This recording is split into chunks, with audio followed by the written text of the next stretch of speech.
આપણે આ પારા કરવામાં પાણી પાવાની મજા આવે, કેમ કે તોરીએ પાણી આકવું હોય તો પણ આપણે પી જાય, અને આપણે તો ભાઈ ટાંકો છે ભરાઈ જાય એટલે સીધું આમાં પાણી છોડીએ એટલે આપણે હાલે. તુવેર વાવવામાં પણ એવો ફાયદો થાય ભાઈ.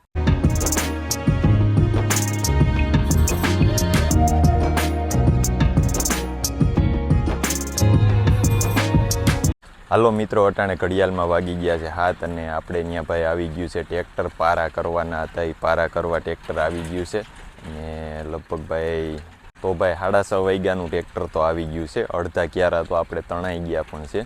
તો આપણે તો ભાઈ ગાયુની ને કાઈસમાં હતા એટલે ભાઈ આવ્યા તો એના વૈરગા છે, કેમ કે આપણે ત્યાં દર વર્ષે ભાઈ આવે, નરસિંહભાઈ જ આવે છે અમરાપુરથી. તો આવી ગયા છે અને આપણે પારા ખેંચવાનું કામ ચાલુ છે અટાણે. જો ભાઈ તો આપણે આ રીતનો અટાણે પારો થાય છે, કેમ કે ભાઈ અડધામાં તો આપણે અટાણે પારા ખેંચાઈ ગયા છે. જો ભાઈ આપણે આ બગીચાનો ગાળો હતો એમાં પણ 2 પારા આવી ગયા છે, તો એમાં પણ આપણે પારા ખેંચી લીધા છે. અને ભાઈ આમાં આપણે વૈસમાં સોયાબીન વાવવાનું છે, અને આ જે પારો રહ્યો એની ઉપર ભાઈ તુવેર ડાયર વાવવાની છે. તો તુર ડાયર આપણે જે એમણમ વાવીએ એ ભાઈ લગભગ ઓછી નીકળે છે, પણ આ પારામાં તો પરફેક્ટ ભાઈ નીકળી જ જાય છે તુવેર. તો આપણે આ પારામાં તુવેર નાખીશું. તો જો ભાઈ અટાણે આપણે પારાનું કામ ચાલુ છે, કેમ કે અહીંયા અડધા તો ભાઈ આપણે પારા થઈ ગયા છે, કેમ કે ભાઈ બહુ વહેલા આવ્યા હતા એટલે હવે અડધા બાકી છે ભાઈ પારા.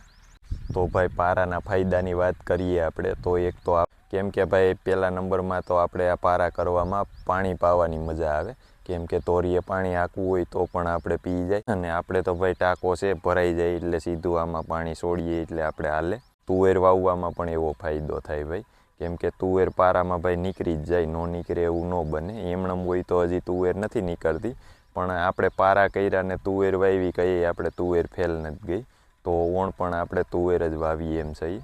તો આવી રીતે ભાઈ પારા હોય તો આપણને એકદમ સરળ પડે છે.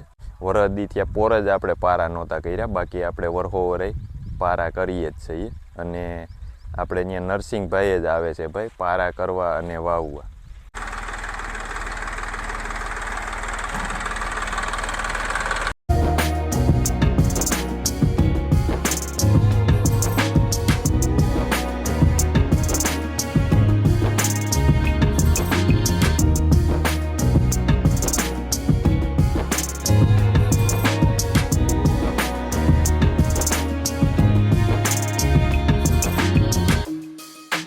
હાલો તો ભાઈ હવે આપણે પારા તો થઈ ગયા છે કમ્પ્લીટ, અને જે જગ્યાએ ભાઈ હાકડના હિસાબે જો પારો થયો હોય એ આપણે ખપારીએ હોય એ થોડા હમા કરવા પડશે. તો આપણે એ હમા કરી નાખીએ, કેમ કે પછી વરસાદ થઈ જાય તો ભાઈ થોડુંક વધારે હાર્ડ પડે, અને ક્યાંય વૈસમાં ભાઈ પારો એવો પાણો આવી ગયો હોય, કેમ કે આપણી જમીન રહી ભાઈ પાણાવાળી, એટલે ક્યાંક એવો પાણો આવ્યો હોય તો એવી જગ્યાએ થોડા ઘણા ગરકા, આપણે ગરકા કહીએ ભાઈ પારો આસો થયો હોય અહીંયા, તો એ થોડુંક ભાઈ ખપારીએ આપણે રેવલ કરતા જઈએ. તો હાલો આપણે એ બધું રિપેરિંગ કરી લઈએ. શેઢે પારે આ રીતનું થયું હોય વધારે તો, બાકી વૈસમાં તો ક્યાંય આ રીતનું ન થાય, કેમ કે શેઢા પારા હોય વારવામાં ને એવી જગ્યા ઉપર થાય ભાઈ એવું. અને જો ભાઈ આવી રીતે પારો છે, તો અહીંયા તો બહુ નથી વાંધો ભાઈ, કેમ કે અમુક જગ્યાએ વધારે ઓયલું છે, ત્યાં આપણે થોડું રિપેર કરવું જોઈએ. ચાલો આપણે એ રિપેરિંગ કરી નાખીએ. હાલો તો ભાઈ જો અહીંયા આપણે આ પારો ઓછો છે, તો અહીંયા આપણે આમ ખપારીએ બી થોડો લઈ લે, કેમ કે ભાઈ આ બધું કામ રહ્યું વવાઈ ગયા પછી નથી થતું આ. ને અહીંયા ભાઈ આ રીતનો પારો થઈ ગયો છે, કેમ કે આખો પારો આવે એમ નહોતો એટલે આ રીતે અડધો થયો છે. તો આને પણ આપણે થોડો ફોરી નાખ્યું ભાઈ.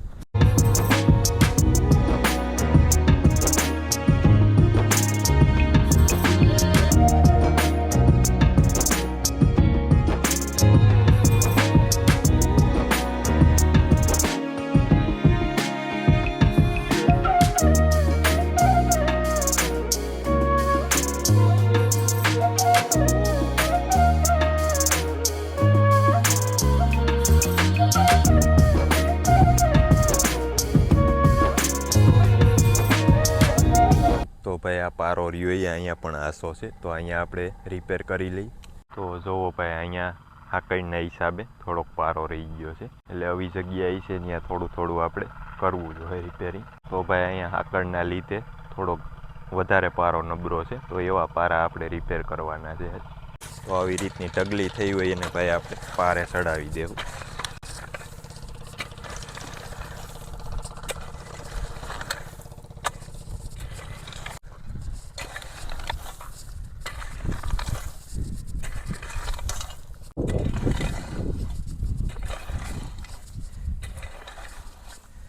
ભાઈ એટલામાં થોડુંક વધારે છે, કેમ કે આપણે અહીંયા આંબો આવી ગયો અને અહીંયા ખડ છે, તો એ ખડનાને લીધે ભાઈ ટ્રેક્ટર થોડુંક વહેલું વળી ગયું, એટલે અહીંયા આપણે થોડુંક વધારે રિપેર કરવાનું છે, તો આપણે એ રિપેર કરી નાખીએ હવે. હાલો તો ભાઈ આપણે અટાણે કલાક થઈ, 1 કલાકમાં આપણે થઈ ગયા છે નવરા, કેમ કે શેઢા પારાને જ્યાં બાંધવાના હતા ત્યાં બાંધી અને આપણે કમ્પ્લીટ કરી નાખ્યા છે, અને વૈશમાં ક્યાંય પારો નબળો હતો ત્યાં પણ આપણે કમ્પ્લીટ કરી નાખ્યો છે. તો હવે આપણે વાવણી થાય એટલે ભાઈ વાવવાનું એક કામ રહ્યું, બાકી આપણે નવરા થઈ ગયા છે.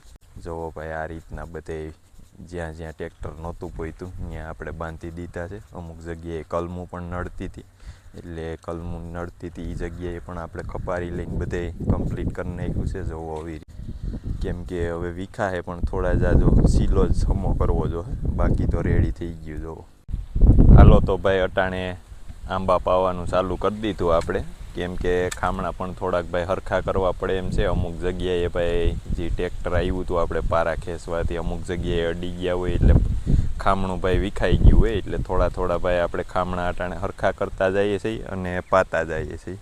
આમાં આખો બગીચો પાવાનો છે, અને જુઓ નવઘણ આપણી આયરે જ હોય ભાઈ, ગમે ત્યાં મદદમાં ત્યારે જ હોય. જો ગાય દોવામાં હોત હોય અને એવું કામ કરતા હોય એમાં પણ હોય.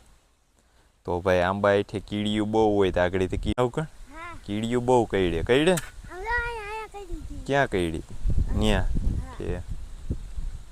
તો હાલો ભાઈ હવે આપણે અટાણે ખામણું ભરાઈ ગયું છે, હવે આપણે ખામણું ફેરવી નાખીએ. હાલો તો ભાઈ હવે અટાણે વાગી ગયા છે સાંજના 7, અને ભાઈ અટાણે આવી ગયા છે આપણે નવરા થઈ અને મેળી ઉપર, કેમ કે આખો દી કામ કર્યું હોય, થાક ભાઈ બધો ઉતરી જાય એવી હવા આવે અહીંયા મેળી ઉપર. અને નવગણ બેઠો છે ખાવા. જવો વરસાદની પણ હવે તૈયારીઓ છે, 4-5 દીમાં થઈ જવો જોઈએ એવું લાગે છે. અને અટાણે તો ભાઈ માંડ વાતાવરણ એકદમ ઠંડુ થાય, બાકી દી આખો તો ભાઈ ક્યાંય રહેવાય નહીં. જોવો આ બધું એટલું તપારો થાય ને કે ન પૂછો વાત. કા નવગણ હા તો મિત્રો આ ઠંડી હવામાં ખાવાની બહુ મજા આવે. હાલો તો બધાય ખાવા. તો મિત્રો આવડા તમને એ ગઈ મળી તો લાઈક કરો, શેર કરો અને અમારી ચેનલને સબસ્ક્રાઇબ કરો અને આવજો.